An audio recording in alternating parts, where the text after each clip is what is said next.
West Bengal state university, BA Bengali general first semester exam question paper. প্রতিটি একক থেকে একটি করে প্রশ্ন নিয়ে 4টি প্রশ্নের উত্তর দাও অনধিক 300 শব্দে। একক 1, ক বৌদ্ধ দর্শন ও সংস্কৃতি চর্চায় বৌদ্ধ বিহারগুলির ভূমিকা আলোচনা করো। অথবা খ চর্যাপদের পদগুলি ধর্মীয় সাধন সঙ্গীত হওয়া সত্ত্বেও এর যথার্থ সাহিত্যিক মূল্য রয়েছে আলোচনা করো।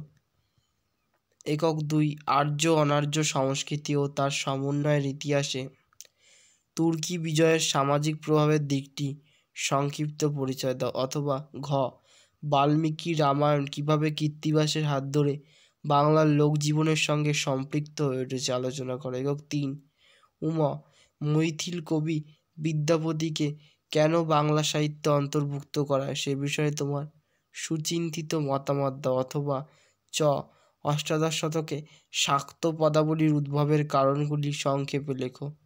একক 4, কবিগান বলতে কী বোঝো? তোমার বিচারে একজন শ্রেষ্ঠ কবিওয়ালার পরিচয় দাও। বর্গের জ টপ্পা গানের স্বরূপ এবং উদ্ভবের ইতিহাস সম্পর্কে সংক্ষিপ্ত পরিচয় দাও।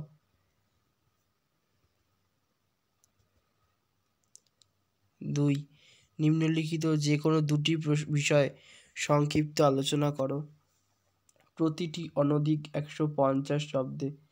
ক চর্যাপদের ঐতিহাসিক গুরুত্ব লেখো। খ টিকা লেখো পড়াগুলি মহাভারত।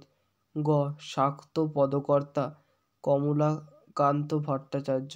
ঘ টপ্পা গান রাগাশ্রয়ী হলেও একে লোকগান হিসাবেও বিচার করা হয়।